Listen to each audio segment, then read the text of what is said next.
Dieu, merci vraiment aux responsables de la main de l'espoir. Pasteur, mes respects, pasteur Dieudonné. Vraiment merci beaucoup pour cette occasion.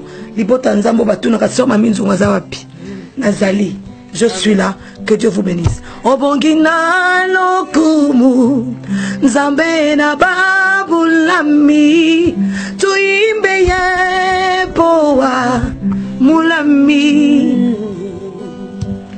Kolo lembisa kanda, Nazali mwana ya bilaka, le fils de la révélation, ne meurt jamais. Bosomba beteza, namaya bisonanga, kolo pusana pembeni, tuimbe epoa, mulami, kola pambola bino. Merci beaucoup. Alléluia.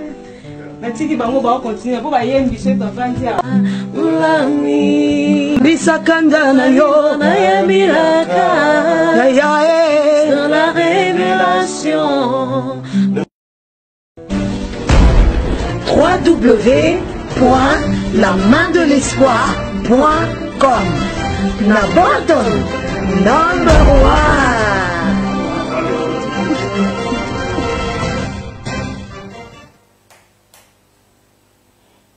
Shalom, shalom, libota na Nzambe. Na pesi biso nyonso mbote na kombo na Yesu Masia, Nzamba za malam. Asali biso sungolo na pokwa lelo ya kopusa na liboso na bino. Tokangi vraiment misu to bondela vanto banda matea na biso apokwa na lelo to bondeli. Yawe Nzambe na biso na bikamwa, Nzambe na biso asali likolo na se. Totiki tango na maboko na yo Nzambo na lingina partager na bandeko na ngai Yesu mokini mobimba liloba na yo. Nzambe na bikamwa, Nzambe na lola salange instrument oyo Nzambe libota na yo ko bénéficier Seigneur na quelque chose na part na yo Nzambe. Ete mutu moko yeba ete faveur na yo eza vraiment nécessaire na kati ya bomoi na biso. Molimo mo santo na Nzambe za na contrôle nyonso eza pon a lokumu na Nzambe neto la kombo Yesu na pokwa lelo na kombo na Yesu Masia. Amen. Shalom lisusu libota na Nzambe bandeko nanga shalom.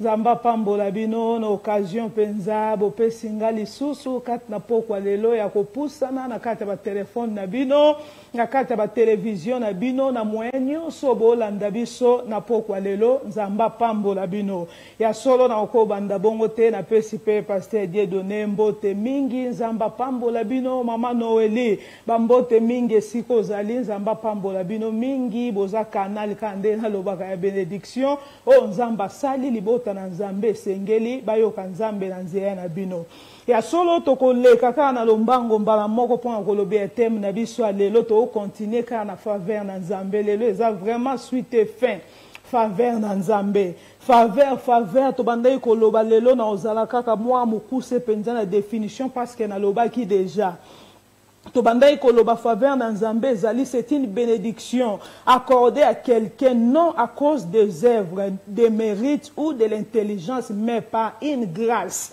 Et ça faveur moko ba oloba bénédiction faveur ezali bénédiction moko accordée. Bénédiction moko ezali accordée dans Nzambe na biso to nga loba kana olobela mutu te parce que na olobela na Nzambe. Nzambe wana nda leki na likolo asali biso to zalande to zalelo faveur na yeso ki ozui pa bato ekomi facile. Amen. Parole beza grâce moko bénédiction moko e uti pa na Nzambe non à cause ya bas œuvres. Eza point ya misala na ote yo za malamu sala kabo eza point ya ba mérite ya eloko moko te. Eza pe pona mayele na ote mezali pona ngolu. Ngolu Nzamba sali yo kaka ngolu po ya lingi yo aponi yo kaka lobi yo kaka ngana lingi yo na ko yuzi yo. Alobi yo kaka nesika wana yo eza ba qualification na yo te. Eza ba mérite na yote lolenge pozate ba critère na yote so ba tie vraiment batala boye ba critère oza vraiment zéro mais na bato bongo nde Nzamba lobi ngolu na ngana poni kaka yo aponi mutu mususu te ma poni yo pourquoi po alingi yo Mpo alingi on ndenge to ba ko loba to lobi vraiment last week nde tozo loba na Romains 9:18 ba loba Dieu fait grâce à qui il veut.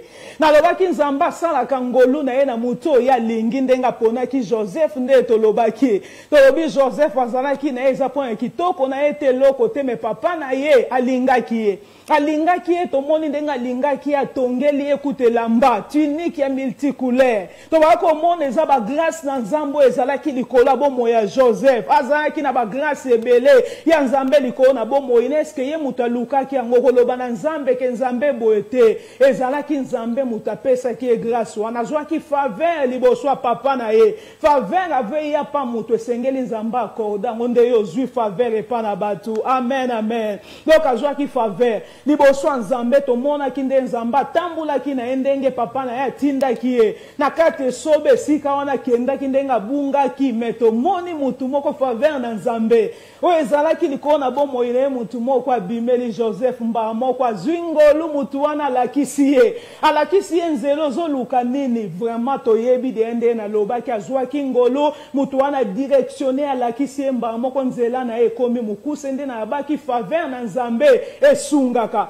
faveur na nzambe na memi na kacha poko lelo ko sala yo bolamo esengeli yo linga faveur na nzambe po faveur na nzambe ezali ko faciliter yo faveur na nzambe echanzela na orakursi esika yo luka ko luka ke sali yo ngolu mbala moko faveur na nzambe lingi koloba bato bamonani bazanga makasi faveur na nzambe oloba ke nzambe nga na kokite na bongi na nga na kata likambo wana te na makasi na nga na okoka te batu babwakama o batikama eliki apa bato ayebe sika ozwa lisungi te na famille moko boye bazanga na bango kombo o na kasa mukili balobaka grifi ya mutu moko bango balalelaka na bango esika ya papa na bango aza na mbongo kuna mama na biso moni aza PDG batu wana baza na bango na lisungi epa ya mama na bango me mutu moko na famille moko ya yebi na zata msu na mutu te mama pe azate azape na noko te ya kolalela acha muteme pana yazane pe na mama leki moko to mutu moko asala kombo me mutu wana nieka mina ye kaka na lingala balobaka ya dinda mina ye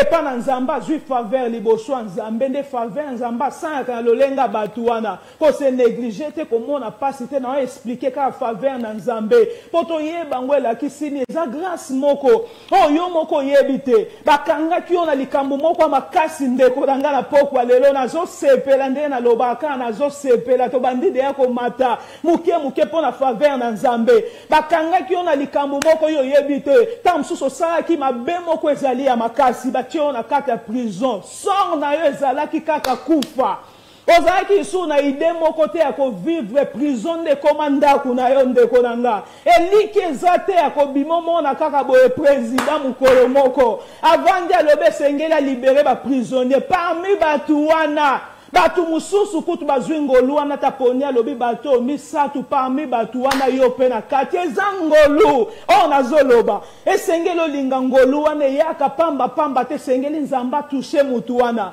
ba président ba okoza lebele me pozwa grâce présidentielle ke ba accorde yango esengeli nzamba sala ngolu na kati ya mokonzi wana yango ko welela ko luka na faveur e pa batu te yo kana pokwa lelo ko welela kate na kima na luka linganga na luka mutu wana sunganga faveur pa batu yo moko nzoto na nzoto maudit soit l'homme qui se confie à l'homme o linga pa mona ngo sana makasi na yo no zwana nu faveur pa oya leki na likolo amen amen zwangolu faveur pa mutu azali na likolo asala likolo na seo asali otangu ya pesi yo faveur mitema bakonzi nyonso eza ya maboko na ye nzambe mutu asimbi yango azomema ngo esika nyonso ya lingi amen amen na explique ka mwa muke po toyeba faveur eza nini omona importance nango po oluka ngo na kati ya pokwa lelo désira ngo na kati ya mutema na yo amen ya solo tokenya lombango kozoma kombi na nzambe tozwi ba Bible na biso tozozwa na Acte 9 premier verset tozotanga nazozwa Bible premier verset na bandi kotanga Saul azalaki kaka kokanela bayekoli ya nkolo pe koluka nzela ya kosilisa bango. Amen, amen, amen. Bazoyebisa biso na tangi na lingala Saul abandai koluka kaka bayekoli na nkolo. Abandai kokanela banga bakoluka kaka boma bango. Saul tolobela Saul ndeko na ngai. Awa faveur na Nzambe totala na bandina ko expliquer mona bomo ya Saul. Ndenge zalaki bako persécuter église na Nzambe libota na Nzambe muto azalaki mobomi aboma batu kombe ba chrétien lingi koyoka te komba Yesu esika ezotangama ya lingaka te batanga kombo Nzambe esika Nzambe baotanga kombo na ye ya lingi te me mukolo moko ata bako kenda bomi batu kombe to yebi pete na Bible batangi me balobi bako linga te. Abako lingate sika baotanga komba ya Yesu Kristo. Abandai ko lingate sika kombo na Nzambe zotangama. Abako persécuter to yebite mutema nini batu mususu eza bongo sala eloko te. Nzambe pazana likambu na ye te yemo kokaka na kacha bomo ina lobi muto na ko ina ye ko banga te. Komi tungisa matena batu abongo yo moko nde na oloba faveur ekokotela yo. Kobunda na kata nzoto te tika mutu wana sala yo oza na faveur ye moko kosokipe na batu wana kobunda te ndeko nanga. Awa to oloba Saul abandai ko persécuter église na Nzambe ndeko nanga yeba ki mikolo nyonso so tozotanga tokomi na se awa na oloba kaka ndenge nini akutana kina Yesu. Saul mobomi église na Nzambe abandai ko persécuter ba chrétien boma bango mutu alolenge nini basali yo nini alingika kombo na Nzambe te ye moko baoloba pe awa eloko nini Yesu asala ki ete malingi te kombo na Yesu Masia etangama aoluka boma ba chrétien nyonso tozokende vraiment ya lombango na 10e verset tozotanga na Acte 9 10e verset. Balobi, il y avait à Damas un disciple nommé Ananias. Le Seigneur lui dit dans une vision, Ananias y répondit, me voici Seigneur. Et le Seigneur lui dit, lève-toi, va dans la rue qu'on appelle. Amen, amen. Wabazoe bisabiso sa ki na disciple moko tango. Vraiment Saul akutani na Nzambe. Saul Nzambe na nzela na ba ko kendeka ko akoboma ba chrétien ba ko luka ba stratégie nyonso aye ko kutana na Nzamba mona lumière moko e frapper mbala moko na misu Yesu. Abandi ko tuna ya bi Saul pourquoi ozo persécuter ngai? Pourquoi ozo nyokola ngai? Soki totangi vraiment na 9 ou premier verset ko kitezali li solo nde Yesu amona ki lumière na Nzambe le beti mba moko na misu pe Yesu Masia ye moko akutani na yende konanga na ndika na souligner to mona gravité ya Saul ndenga bandai ko sala vina endenge zala ki konyokola ba chrétien me mukolo moko Yesu atunie pourquoi zo nyokola nga ndenge yo pozo tunaka Seigneur na onyokola ona nini makambo yo zo sana se pesa kombo na Nzambe te na vio yo zo meno ezo se pesa kombo na Nzambe te ndeko nanga faveur ezalite na bato yo ba osepelisa Nzambe te faveur ezalite pa na bato yo nyoko l'église na Nzambe ko nyoko la ngondeni tamso yaka na église na Nzambe motosa ka Nzambe te tamsuso yaka na église na Nzambe moyina ka basali na Nzambe tamsuso yaka na église na Nzambe me yo mutozo boma musana na Nzambe ko yebisa bato alite ya wane loko ni batei oyebi tozo boma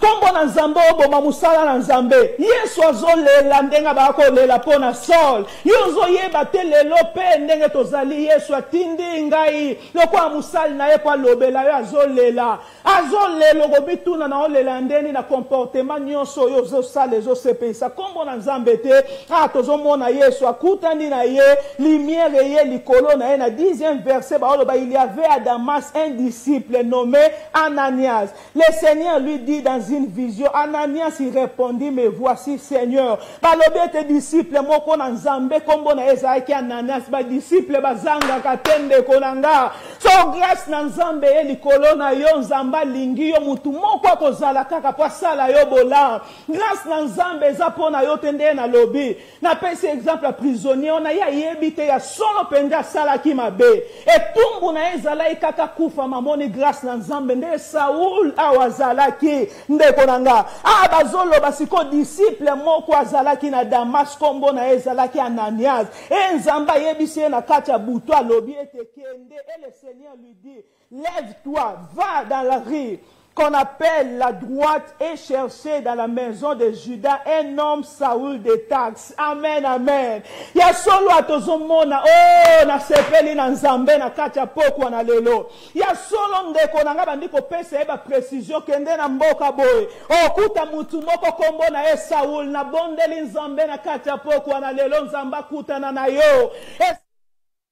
Mwane kangama yozolo ba wana eza péché chéri na ebite sikani na okozwa délivrance eloko wana ngana linganga na kata nzoto na ngana tika likambo wana na sango lisusu te mena o comprendre tendenge za kaka ye lingai na bondeli nzambe te nzambe yemo kwa kuta na yo nzambe yemo ko faveur na nzambe yaka pena bato basali masumu ndeko nanga basala masumu ko condamné ete oko loba te fait bomo ina ezali wana bandai ko bomba ba chrétien quand ko persécuter église na nzambe na mutu te église na nzambe s'il vous plaît pas mutu nani nkolo asali likolo na se Saul azaki na problème na mutu te ndeko nanga tanga oboma musana na nzambe ozande na problème na nzambe mais na nzambe wana na batu ya bomi ebele me baoloba grâce na nzambe likolo na ezangolo na nzambe akuta na kaka na ye moko batu kombe bandai ko persécuter église na nzambe na tawana Combien bazalaki obayebi loba na nzambe tamona kaka bo mukolo musala komi tungisa makate yo musali na nzambe ozana musala ozana loko na nzambe ba persécuter bazoni yoko la yoko mitungisa butu moi komi lela nzambe nanga pourquoi batoyo ozo yeba bango meloko ko sala ezate nde ba disciple bazalaki na tangu wana tikela bango mukolo musala zali na yeko loba na mutu moko sur la faveur de Dieu mukolo na musala zali ko lukate yo na ba stratégie na nzambe ya ko sa charger na bango ye moko asimbaki Paul atoyo ko mona ndenga yebisi disciple moko musali na nzambe azalaki pembeni ndenge nzamba tindinga lokwa disciple wana pona musala moko ya bongisi ndenge bongisi na kati ya bomo ina onde ko nanga na mois d'octobre nzamba sali obolamu na mois oyo asali obola mwatinda nga kati na pokwa lelo na ye pone loko mususu te na ye te po pesa nge loko moko nzambe na nga zali na ye te po yo sombela nge loko moko me na ye na komba mutu moko atindi ngai oyo yeba kite kati na pokwa lelo pongola ka Facebook bo moni mutu moko oyo yebite nzamba atindi nga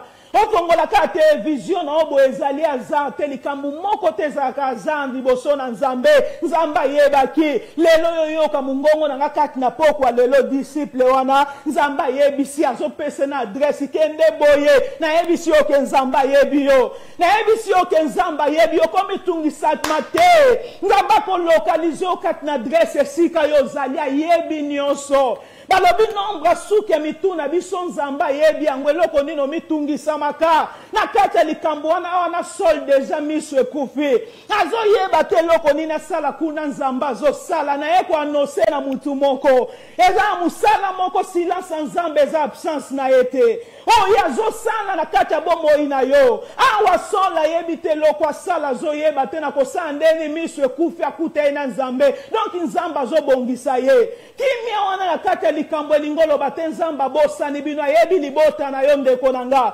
ayebi yo musali na nzambe ayebi yo mwasi moko zolela na kwa ayebi yo mubali moko nzambe lelo atindinga loko atindaki Ananias alobi kende ayebi eloko te me nzambe ye moko ayebi yo atindinga lobi kende azopesa na ba précision na lingi na yebisa oka adresse na yo nzamba ayebi esika yo zali nzamba bosana te siko oko isimagine ye mutu azalaki kuna te baobenga za omniprésent omnipotent omniscient yebi nyonso na loko moko te lekaka ye ndeko na nga nzamba yebi yo ndenga kotinda pe ange na nzambe likolo na bomoi na yo ete faveur na nzambe localiser ndaku na yo ete faveur na nzambe monisama likolo na bomoi na yo amen amen ya solo tozokita na 11e verset toza na Acte 9 chapitre 9 verset 12 tozotanga.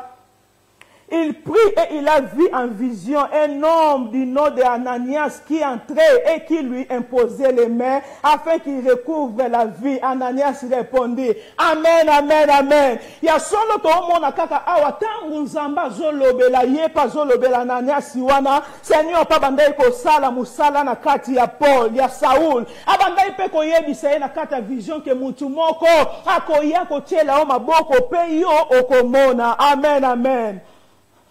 Tozo kitakaka na 14e verset. Bazoloba, et il a ici des pouvoirs de la part des principaux sacrificateurs, plier tous ceux qui invoquaient son nom. Bazoloba awa, ya solo na kati ya mutuwana, alobinga na yeba nania sazoloba lobi na yebi mutuwana. Na yebi e musala ni na bandai ko sala. Alobe bandai ka koya ko persécuter pe ko boma ba chrétien ni on so yebi sankolo. Wana nkolo azo yebi sa na kati ya vision. Amen. Azo yebisa ye na kati ya vision azo solo la na ye. Ya bandi ko yebisa nkolo alobi ao ya solo penza mutu wana na yoka kisango na ye. Abandai ko boma ba chrétien. Mutu wana bandai ko persécuter église na Nzambe. Yoka na 15e verset. Eloko esepeli singai. Mais le Seigneur lui dit, va, car cet homme est un instrument que j'ai choisi pour porter mon nom devant les nations, devant les rois et devant les fils d'Israël. Amen, amen, amen. Tala musali na Nzamba komi ko discuter. Abandi ko loba na Nzambe mutu yo zo tinda ngo lobi Sauli wana ngana yebi ye ndenge balobaka. Na yebi ya zamo bomi. Na yebi mutu wana ndenge zali bwaza ko persécuter église na ya bomaka ba chrétien zo yebi sa Nzambe yebi nyonso. Aza etina te yo yebi sa likambo lobi na yebi avant yo botama ya yeba ki yo ndenga yebi saki. Ayebi saki Jérémie. Nzamba yebi biswa yeba ki deja likambo wana yebi na kata via Sauli ye mutu azotinda yo. Soki otinda yo seke ya yebe sika wana. Amen, amen. Alobi kende pa na ye. Kende na lingi yo bondela po na ya mona. Na lingi vina ezala libere ndenge Nzamba tindinga kati na pokwa lelo ndeko na ngai. Ata serviteur wana bandai komi mona lobi tenga na yebi Seigneur. Ke mutu wana zoni yoko l'église na yo. Ata yo lobi bongo ndenge balobaka. Na ba chrétien lelo ndenge balobaka tala mutu wana Nzambo moni kendenge ezali boya bongite. Akokita za qualifié te na kati ya likambo wana tolobaka bongo. Amen, amen, amen. Atoza qualifié te. Atana kati ya bomoto bomiso bomoto tala kaka ndenge batu bazomona me grâce na Nzambe tala kalolenge mususu na biso. Etala kande biso to mona te. Naki mobomi na Nzamba lingi ayebisi Ananias alobi mais le Seigneur lui dit va. Car cet homme est un instrument. À cause de l'instrument Nzambe. Cet homme est un instrument que j'ai choisi. Nzambe est mon ponier pour porter mon nom devant les nations, devant les rois et devant les fils d'Israël. Amen, amen. Alors binga moko mutu na ponier ko tangela Nzambe te po Nzamba yebi. Yango na lobo zui faveur na Nzambe. Na lingi kanal la kisa tota la gravité ya vie ya sol ndenge zalaki. Mo bomi obiso na kati ya mokili totanga to bina ba critère pour la tanga mite. Atanga mite me faveur na Nzamba lobi ngamoko mutu na ponier pe na tindi yoko yebisa Nzambe te ke mutu wana zama be. Kotangela Nzambe te moneli Nzambe ze moneli na yote. Ataza lolenge wana ndumbo mokili mobimbo ba yebi me faveur na Nzambe kwe likola bomo ina ye. Na lingi na yebisa mutu moko. Na kata bomo ina oba tu bazotangela yo moko se kipabiliser. Soki yo vandi o mituno lobi vraiment makambo ngana sala masumo ngana sala. Est-ce que na mérité penza ngana sala la isu Nzambe batu wana ndenga na olobela na pokwa lelo. Tanga lobaki last week semaine passée na lobaki pa un Joseph po azalaki malam. Ya sala ki mabete. Mais lelo na yeli yo mutu abandaki ko boma na gangi ni susu abandaki ko boma. Na lobi sous troisième fois mobomi. Abandaki ko persécuter te ba compagnie moko na lobi mobomi quatrième fois. Abandaki ko nyoko la mutu take na ndaku ba lobi ya riche moko te église na Nzambe. Abandaki ko boma ba disciple na Jésus. Na memeli yo po ba gravité. Qu'on se culpabiliser te na kati ya likambo wana na engi na yebisa yo mutu moko yebi Nzambe te. Oloba na masumu nanga. Lolenge nga na zali na koki te na bengami te na pusa na liboso atro na Nzambe. Eske nga na oko saila Nzambe na lobi mutu lolenge wana nde Nzambe na yeli yo. Pona ko changer lolenge mona ete Joseph azaki malamu. Liboso papa na yemwa botosi me oyo mobomi. Mobomi na lobi lisusu. Po yo yeba ete mobomi me Nzamba linga ki yo pe Nzamba lingi yo na pokwa na lelo. Grâce na Nzambe yeli ko na bombo ina yo. Nzamba lingi yo ataza oza mobomi. Ato zali lolenge na yo te me Nzambe faveur na Nzambe lolengo zo yo kanga. Kat na pokwa lelo ye liboso na opoye ba ete nzamba poni ondenga pona ki Saul.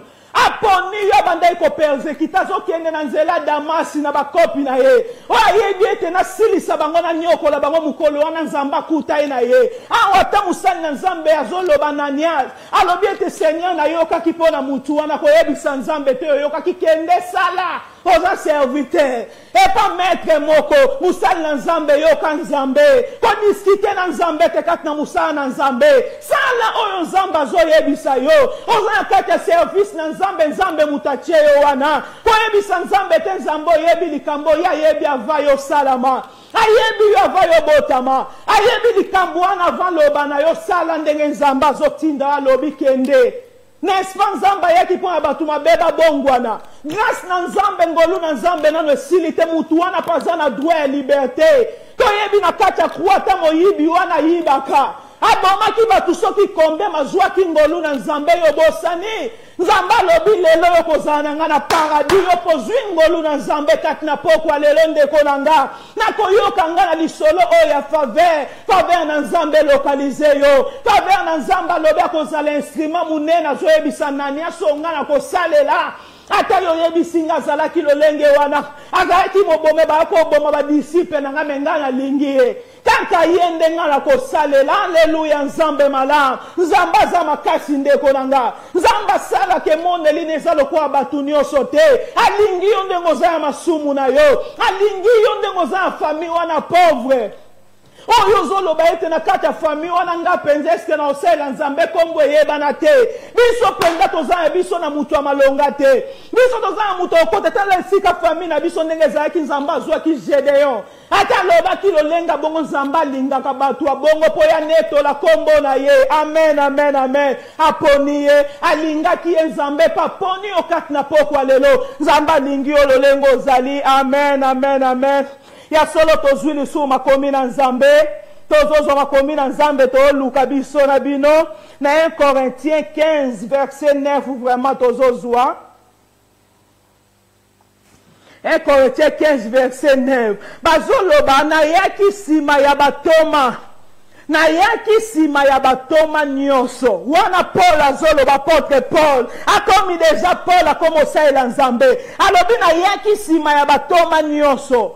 Pe na bongi te pona kozwa kombo ya toma. Pokala nazalaki konyoko l'église na nzambe. Alléluia, alléluia. Yoka Paul awa ndenga zoloba na 1 Corinthiens 15 chapitre 15 verset 9 ndeko nanga. Azoloba nga na bongi te. Ya bongi te kozala Paulo azali.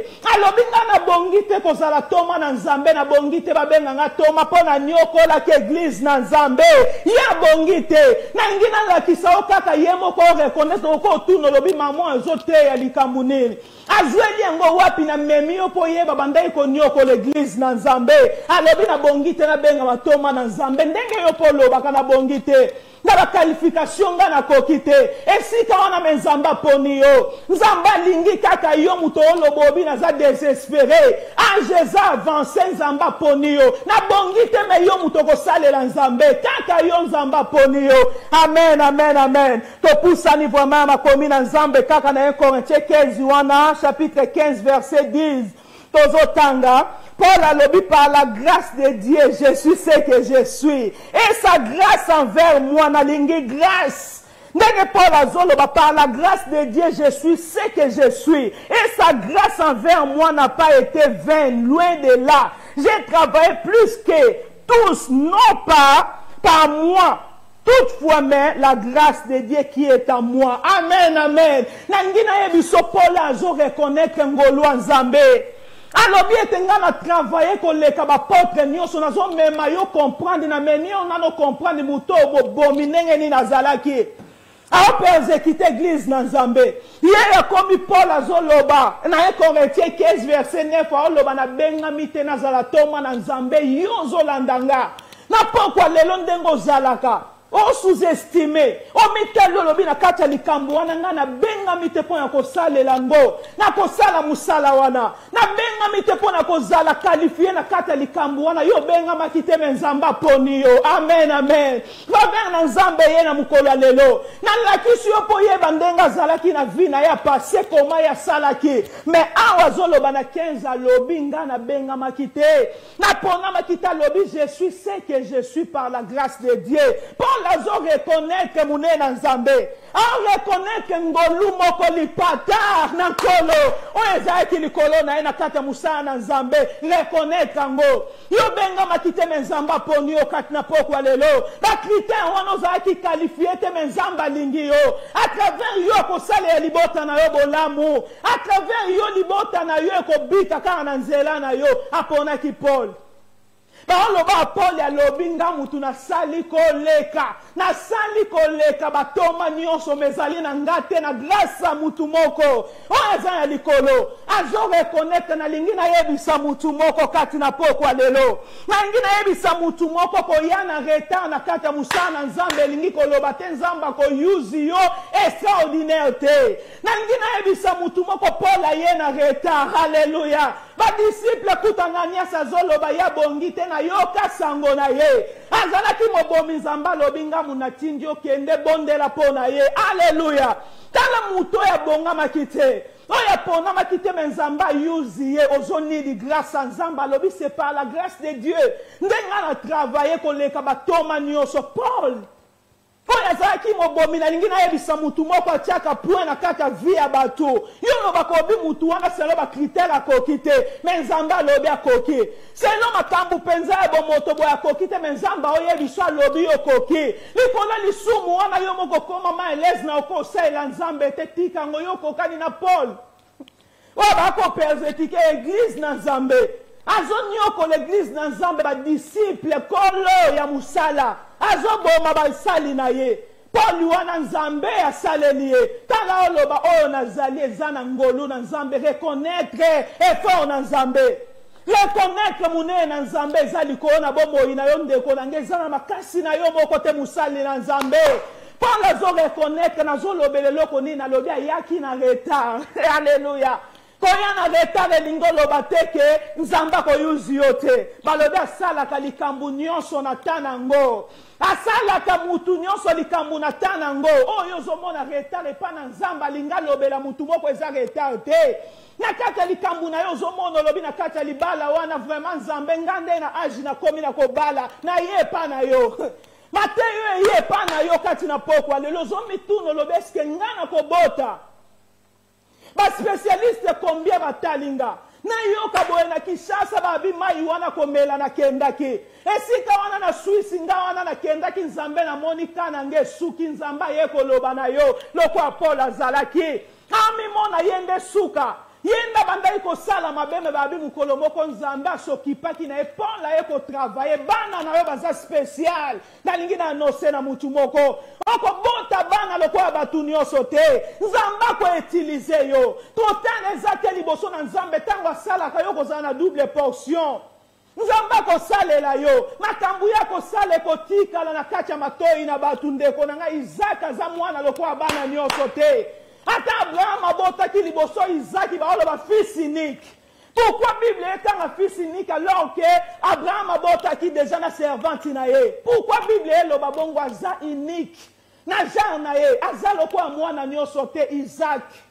Esengeli yo yeba ta nzamba ko salela o batu bakotanga kombo na yo zana retard te na likambo moko te asala ka ye moko na ngonga ya lingi mitike pa na nzambe eloko yo zonidi na pokwa lelo na ye liyo loba nzambe na lingi faveur na yo lobe longo na nga loba nzambe na lingi faveur na yo lokola awa tozomona Saula lobi ngai na bongi kutu te alobi nga kutu na benga makite na zaaki na nga mutu amabe na kokite ba benga nga toma na lingi na ye biso na makomi ndenge ye moko azoloba ta mususu okanisa nga muna oloba na koki na nga te aye koloba na 15e verset alobi ezali ngolu na nzambe nde likolo na bomoi na nge sali na zalo na zalelo na travailler plus que batoma nyonso koseka mutu te o nano azwi te kochola mututu azoya malembe nzamba o travailler na yo mona o te sika wana nga nazali batoma mususu Ananias azalaki ayebi te Paul azoya lokola azali lokola zate haleluya lokola za lokola zate yozo ndima teke nzamba ko yuzie ozoyebisa nzambe nzambo asala nzoto wana loba vayo bota manali okota ya libuma mama na yo ngana yeba ki Ananias akomo ba Seigneur oyebi na yo kaki yozo discuter na nzambe musali na nzambe oyebisa nzambe mutu ayebi mutu wana ko se négliger te alobe zana ngolu na nzambe na lingi mo wana faveur ngolu na nzambe mutu aponinga nyonso nga na osala koleka batoma nyonso ezanga te meza na grâce na nzambe alleluya grâce na nzambe ezosala ete Paul asala musala na nzambe malamu grâce na nzambe etya mutu aza na humilité asali koleka batoma nyonso alleluya koleka batoma nyonso maoloba ezanga te meza ngolu na nzambe na sepeli na phrase wana mwana nzambe komikitisa na kata musala na nzambe komikitisa na kata ndako ya libala ata yo zwi komikitisa na domaine nyonso yo ozali na musala esika wana yo ozali koseka mutu aotambula makolo te koseka te lokola ye azali na Kinshasa esika wana omona ete na mboko yo ozali ya kokomaka jamais kotya point te na kati ya vie ya mutu nzambe révélé alobi mbamona Ananias koloba bongo te ye azali instrument comment na endenge avandi kimia te aza instrument na nzambe azobongisa naye koyebisa mutu moko Paul asali koleka batoma nyonso alobi eza ya ngolu na nzambe na makasi na nga te serviteur ni na nzambe azoloba ete bozala baimitateur na nga nana aloba ngo na Bible me Paul alobi mutu azalaki mobomi ndeko na nga okokoma mpe malamu kolobaka te na kati ya vino likola mwana wana mwana atungisi nga nakeleleleki azoniokola nga oyoka te mwana na kati ya vino nga sukisi mutu na nga mwana vraiment yobeba kaka na kati ya bomoi na nga wana aza kimia nda kosunga ngo ozomikosa yoka liloba na nzambe na pokwa lelo omikosa de trompe-toi zala kimia na kati ya maloba no réserve toi Ananias azwi ngolu nzambe ayeba kofongolela ye kati na bomoi ya Paul alobi azali instrument Paul lipete yo komona ndenga travailler pourquoi loba na mwana wana bongo yo tiepu na bomoi ne nzambe na no tiepu te pourquoi yo zobenga ye ka mobomi mutu wana kozwa musala te na vie na ye asuki ka bongo na zobondela na pokwa lelo ete nzamba sala bino bolamu ndeko nanga yo zolanda nga grâce à nzambe pe ya likolo na bomoi na yo na kumisi nzambe parce que utilisaka bato bongo ba moindre bato ba moni etazali tina te na bomoto muto atali azo sous-estimer ye azoloba ete wana kosala eloko te mayele no eza ya nzambe te mayele no eza kwa ya nzambe te Paul a travaillé koleka batoma nyonso amen a travaillé koleka batoma nyonso pas azalaki modèle na kati ya vie na ye nzamba sepeli na ye koma muyibi mobomi koma mutu abongo ndenge yo tiaka na kati ya bomoi na yo misepela sango malamu eye liboso na yo komimona bongo te eloko nini pourquoi Paul akomi ti na lolenga bongo aloba azalaki sire na ngolu ya nzambe oyo etamboli koyo na bomoi na ye ya solo objectif ya ngolu ya nzambe na kati ya bomoi ya Paul eyaki mpo na nini objectif ya ngolu ya nzambe na bomoi ya Paul ezalaki mpo esala de faire de Paul grand apôtre eyaki likolo na bomo ya apôtre ya Paul pesala ya apôtre ya munene ngolu na nzambe nalingi nayebisa mutu moko na ndako ya libala na yo nalingi nayebisa mutu moko na kati ya ministère ndeko na nga na mokili oyo toza lelo koluka tosala nzoto na nzoto nalingi na annonce koluka tosala nzoto na nzoto na makasi na yo kokoka tokokatana na makasi na yo luka ngolu luka feva luka lipata moko ezinga yo likolo zonini ngolu ya nzambe compassion ya nzambe faveur na nzambe kopesa o bakapasité lokola Paul azoloba faveur na nzambe na lingi mo wana ngolu na nzambe kopesa o bakapasité yaka na kati ya bomoi ya mutu po esunga ye azala grand apôtre ndenge Paul azalaki ngolu ya nzambe yaka na kati ya bomoi ya mutu po esala nini d'amener une personne à une dimension très élevée eyaka na kati ya bomoi ya mutu po emema mutu haleluya na dimension moko oyo ozalaki na se ngolu wana eza lipata kobundisa mutu abongo te kobundisa mutu abongo ta se intouchable okoya kobundisa Marie oyo aza na zemi ya Yesu haleluya okoya kobundisa bazemi na bazemi oyebe sike euti te Azuizemi etali yo te zalaka kimia mwana nzambe. Zalaka kimio yebite ndenga komi wana koloba. Ndenge nzamba bako travaye na yo yebite kolobe loko moko bongo te. Nzamba zali na mutu wana.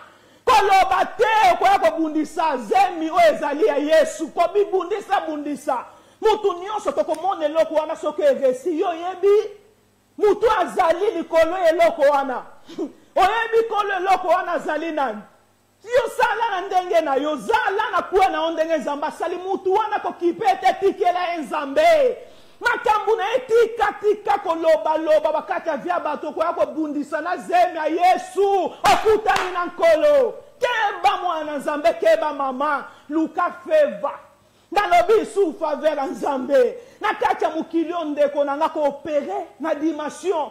Oyenza très élevé na kata musala nzambe oni linzoto te. Batu bakokima bakolemba. Batu bakolemba na ba français na makambebele anglozo beta lokwa mai baba yeyo. Mutu moko uti so kinseso ndeko na nga na Bible kaka ya pamba haleluya feva na nzambe. Mutu wana simbi kote yo tali nengo uti poto. Mutu wana uti kinseso ndeko na nga batu bakei. Na kinseso pourquoi azana lipata. Azana feva mutu moko azali kona yeko sakana tena mutu abongo. Luka faveur nzambe. Ndoko Paul azaki na ngwe memie na dimension moko très élevée na yeko loba na mutu moko. Ete faveur na nzambe ko mema na dimension moko très élevée. Na yeko yebisa yo ete zoni di faveur na nzambe. Coopérer na kata mukilo makambo ezebele. Ba magie makambo ba kombe belo zoni di faveur na nzambe na yo moko okokeloko te. Na yo moko kokata na ndeko nanga. Na ministère ozoni di faveur nzambe même na lingi na souligner loko na libota na yo. Même matana kacha bana na yo ndeko nanga oni di faveur nzambe na yebite. Na kutana batu mususu ayina mama na bango. Mutu mususu ayina mama oya bota yo konzima te koloba te na botika bana bakolinganga no ndeko nanga. Na eko yebiso eloko moko ezali très important. Bana bako lingote po yo boti bango to mona batu atiki mama na e. Bazali na poto esika biso toza Angleterre ki parate balekisi. Natinda mbongo lelo natinda lodo zoni di faveur nzambe likola bana na yo na zoloba na bana na yo. Na lobi na mutu musu teme na bana yo memi nefu mo zoni di faveur nzambe na domaine nyonso vi na yo. Nikola mubali na yo linga yo ndeko na ngandenge Esther atrouvaki grâce oni di faveur nzambe. Muto koma trouble bando tu na nzambe mwasi nini oyo tindeli ngoni di faveur nzambe. Na nzoto kokata na ndeko nanga. Na babote kokata na bilambe moko bilambe zate. Moko bilambo za muto okobela bilamba no zolata te komi chama kasi na bilamba na yo te. Komi chama kasi pona babote wana yo chaka te na yeko yebisa mutu moko si la faveur de Dieu. Oni di faveur nzambe. Ozomona ke yo zolinga nzambe. Komona ke libala wana bando sepela batu nyonso bazatina te. Batu nyonso bazapamba. Nde na bali boko mona ndeko na libala sans faveur nzambe 2 jours ezebelo ko zonga pa baboti na yo. 3 jours ezebele mubali wana ko bayomi tu na bayenga pona nini. Yo na babote bele biloko somba ka make-up surtout mukili lelo. Make-up ezo kuto zo mona 900 livres ya make-up pamba. Jesus basi ndeto za makambu. Make-up olo bana make-up wana mubali nanga ko linga ngo pakuli boyo sali boyo ndeko nanga rien du tout. Eza pona wana to luka lipata moko ezali kolono ezobomba yo e touche mutema mubali wana partout ya ko défendre yo po lipata ngolu moko ya nzambe alikona bombo ina yo ozoni di faveur nzambe. Faveur nzambe kat na dimension nyonso na musala. Esika ete maître na yo ndenge Joseph atrouvaki. Faveur na ndako Potifar ndeko nanga. Faveur na nzambe ko touche mutema maître na yo. Eko pesa na mabute na maboko na yo. Faveur na nzambe ko mema mutema ya maître na yo. Ezala liboso na yo. Alinga yo. Okomono yebi eloko te ozokabwa. Faveur na nzambe. Mutu yebo bakomisi Joseph abibi loko nanga nyonso ya ndako. Yo nde gérant ngwe loko nini esala ezali pona esclavité. Ba domestique baza différent domestique il y a domestique na domestique. Eloko moko ezingaki Joseph. Eza ngolu na ye. Ya ngona na ngila ye biso koza ngolu wana nde banda ko bundisa Joseph ate bundisa ki ye. ngolu ezalaki kati na ye me ezalaki mutu moko. Haleluya. Ezalaki mutu moko azalaki nzoto na nzoto te. Nalingi na annoncer na mutu moko kozala nzoto na nzoto te. Coopérer na ministère lelo na domaine moko ya ministère esiko zali na nzoto te. Opérer na dimension moko a faveur en Nzambe. Opérer na ministère na niveau ya faveur en Nzambe. Luka a faveur na Nzambe. Yebisa Nzambe na ministère onga na koti ata yo pe na no koti tende ko nango zoyoka nga. Na domaine moko esika yo zali. Oyo olinga eto excellent nango luka faveur na Nzambe. Na mukilo ata na musala mutoko longola yo. Osali loko to la mukana tongo ba yebishi yo zonga. Hallelujah. Ozana besoin faveur na Nzambe. Etambula na mutema mokonzi wana lokwa Potifar simba mina maboko na Nzambe. Apusi Joseph. Alors bien que yo za la responsable ndeko nange sengeli faveur en Nzambe. Na be faveur na Nzambe ko mema na dimension moko très élevée. Faveur na Nzambe ko accomplir un travail exceptionnel. Okoza l'exceptionnel ndeko nangai. Na lingi na annoncer la mutu moko bazoteka na bango biloko. Bazoteka na bango musu akocha balusi manteka. Azui atie soki mayonnaise likola lipa wana. Atie soki loko ni pona publicité loko na eme yo na ye ko annoncer na yo ni di faveur en Nzambe. Faveur en Nzambe lingo yebisa Nzambe Nzambe na ngambo ko na kokite na za limité. Na za limité na okoka ndenge ni na sa publicité mukomsu na kokata na kobela.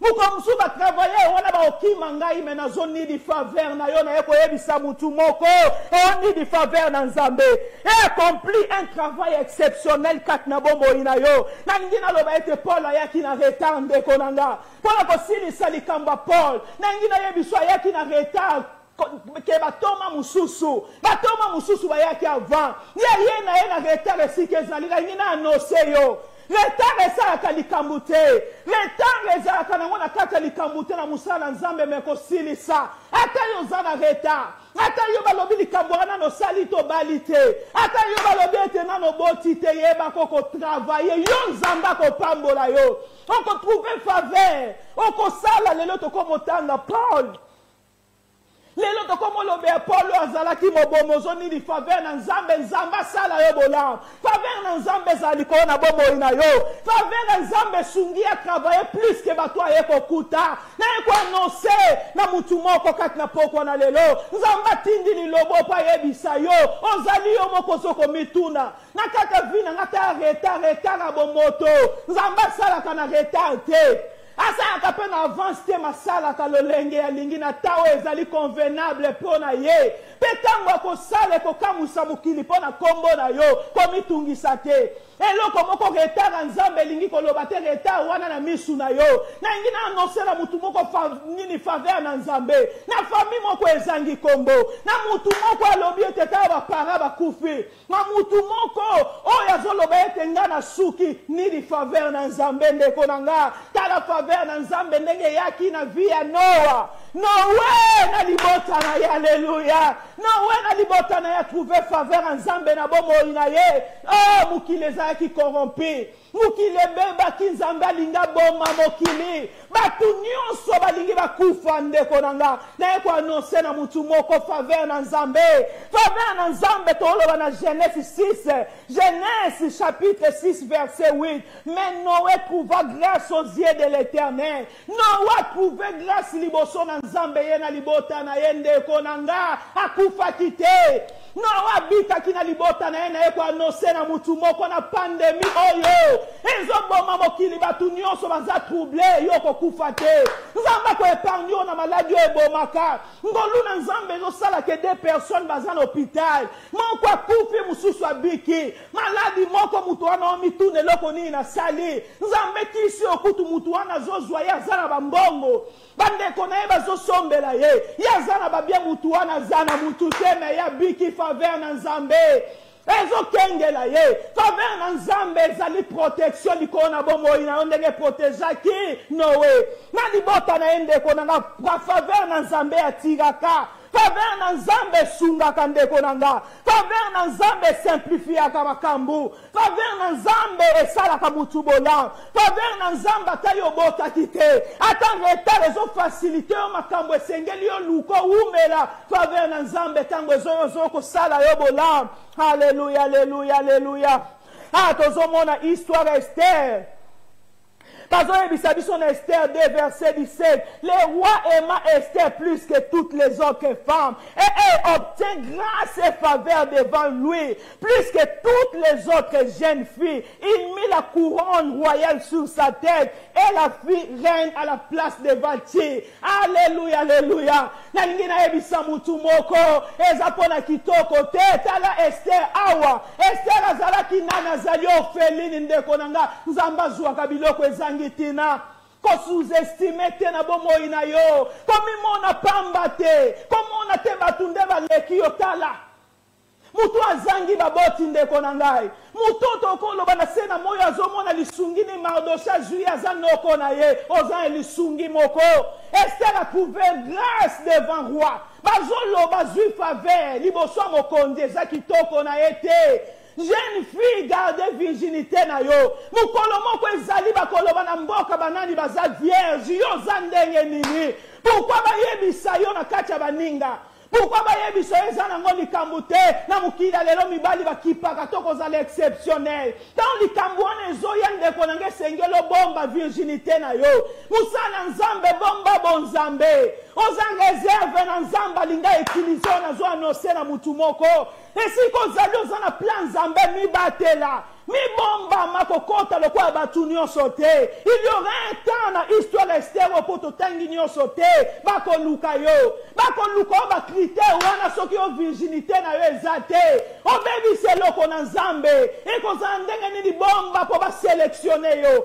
Nous allons parmi Batouana Ndekonanga, Esther a poussanaki, Balobi na palais, ya roi, a trouvé grâce libosom au conduana Ndekonanga, Esther on a kacha bomoto boto, kolo bon féline, et désespéré.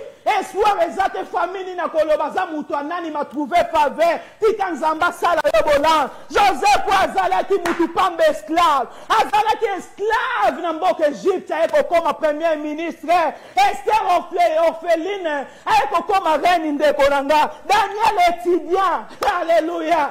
Étudiant pamba eko comme dirigeant, nazolobe la faveur na nzambe te taliko na bomo ina yo, David a uti zamba pona kokoma roi. Tala na kacha libota na eba bosa ni endele ba bosa na yo. Bazombi misabatu balobi tala oyo.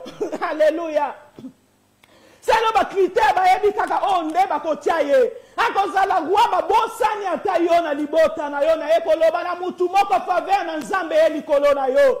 Na kati na mois d'octobre ndekonanga poussa na luka faveur na nzambe na bomo ina ebisa nzambe na lingi faveur na yo. Na tongo zola muka faveur na yo ba bosa na David.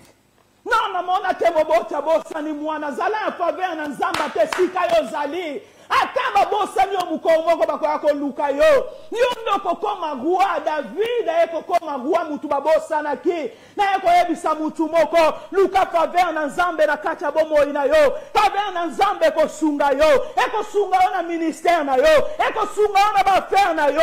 Eko sunga yo na famille na yo ndeko nanga. Na kacha mariage na yo. Atozala ki assassin. Atozala ki rejeté. Abandonné, disqualifié parmi les hommes et qualifié devant Dieu, comme il bangi c'est le côté. Nenga mana mona ki na bomo ina alobi etengana za qualifié. Oh Mardosha ko sala nini mukolomo kwa bosa na ki. Oh Mardosha za ki la faveur na nzambe. Faveur de baluka ki mutu akanisa ki za qualifié comme ki disqualifié ko seka mutu te. Na ko ebisa mutu moko. Nakata poko lelo yamba faveur na nzambe na mois d'octobre. Yamba faveur na nzambe na bomo ina yo. Kotala tende batu ba otala nzima faveur na nzambe na bomo ina yo. Faveur na nzambe na bomo ina yo ndeko na ngai. Epambola yo. Faveur na nzambe botisa yo. Awa bazoloba. Isaac implora l'Éternel sur sa femme Rebecca. Isaac abeleli nzambe pona mwasi na Rebeka nzambe ayoki mabondeli na ye na ye kobondela pona mutu moko na domaine nyonso yo zali nzambe na ngai lelo eza suka mateyo yo nzambe mutu moko a trouvé faveur na kati ya bafere na ye nzambe na kati ya relation na ye oyo ezomona ete nzambe naza relation te na bafere oyo ezonidi relation nalingi naloba ete nzambe nazobondela ete nzambe mutu wana trouvé la relation mutu wana trouvé faveur na nzambe oyo eza rejete nzambe lokola Ester yesu na nga azangaki mutu na mokili mazalaki na nzambe oyo aza nyonso na bomoi na ye yawe lokalize mutu wana yawe sala mutu wana bolamu loko osalaki na Joseph nzambe sunga mutu wana na mboka bapaya amona lisungi na yo esika mutu azolela nzambe na domaine nyonso ya ministère yesu amona faveur na yo akuta na faveur na yo nzambe na libala na ye oh nzambe lokola Isaac abelelaki yo pona mwasi na ye Rebeka nzambe pe yo yanolaki ye yesu masiya yanolanga kati na pokwa lelo mutu nyonso alandi message oyo nzambe oyo akozwa libako akolanda message oyo yesu faveur na nzambe elokalize ye sala ye bolamu abota mutu wana nzambe apambolama mutu wana nzambe azwa promotion na musala amona faveur na yo nzambe ayeba kokumisa yo esika nyonso na domaine ya zali ata azalaki mobomi nzambe lelo na ye kosenga faveur na nzambe likolo na bomoi na ye ete yesu akutana na yo osala ye nzambe na bikamwa exceptionnel oko osalelaki nzambe na bikamwa ya Saul okutanaki na ye ye bazolanda message o nzambe lelo plasi nyonso message ekokoma mutu nyonso nzambe akoyoka mungongo na nga kati na butwa lelo ayamba faveur na nzambe na mois d'octobre yesu na nga na bikamwa na mois nyonso etikali po décembre ekoma yesu faveur na yo nzambe likolo na bana na yo faveur na yo nzambe na mutu moko abandaki kobela faveur na yo na mutu moko azalaki désespéré oyebaki so eloko te quoi faire lolenge nzambe visitation na yo eyaki na ndako ya Marie ayebaki te nzambe visite ye lelo na bondeli yesu na kombo na yesu masiya ete faveur na nzambe ekuta na mutu moko amona bikamwa na yo libota na yo bapambolama baexcele nzambe bakende liboso bamona faveur na yo na domaine nyonso nzambe pe ane oyo nzambe avesila mutu na mutu aloba ete nzambe na yokaki yo kati na mateyo pe na moni faveur na yo tika ngolu na nzambe bikamwa na nzambe lisungi na nzambe bakozala na bino nyonso ete faveur na nzambe na domaine nyonso oyo ozosala ta na tangi te yo kolanda message ete faveur na nzambe kutana na yo epambola yo elokalize yo ematisa yo ata na dimension nyonso ozali ata esika nini yo ozali esika nini ya pasi nzambe alokalize asala bolamu ata na kati ya bato yo oyebanaki te na kati ya famille babwakaki yo nzambe alokalize yo lokola babosanaki David me nzambe ayebaki ye akomisaki ye mokonzi nzambe asala yo bolamu nzambe apambola bino nyonso yango nde ezalaki priere na nga na kombo na Yesu Kristu oyo asali likolo na si apambola bino tokutani next week mercredi prochaine na kombo na Yesu Masiya tolobi amen amen amen.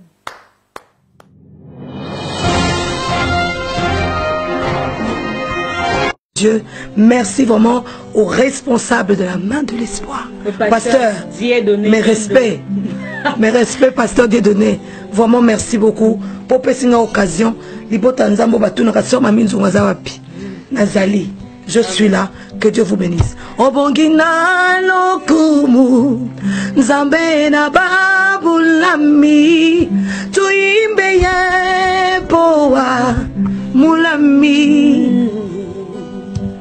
Kolo lembisa kanda Nazali mwana ya bilaka le fils de la révélation ne meurt jamais Bosomba beteza Namaya bisonanga Kolo pusana pembeni Tuimbe epoa Mulami Kolo pambola bino bisika nyonso bozali boyambali pamboli na ye poza nzambe mama merci lulengo ya mbinga ine siko yo Pasteur, merci. Merci beaucoup. Merci. Papa Chibangu, merci. Merci, Maman Nadine. Merci. Merci. Merci.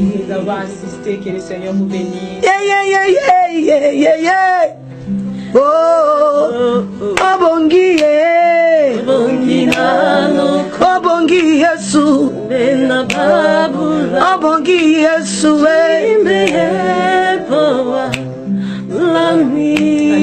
Kono lembisa kanda,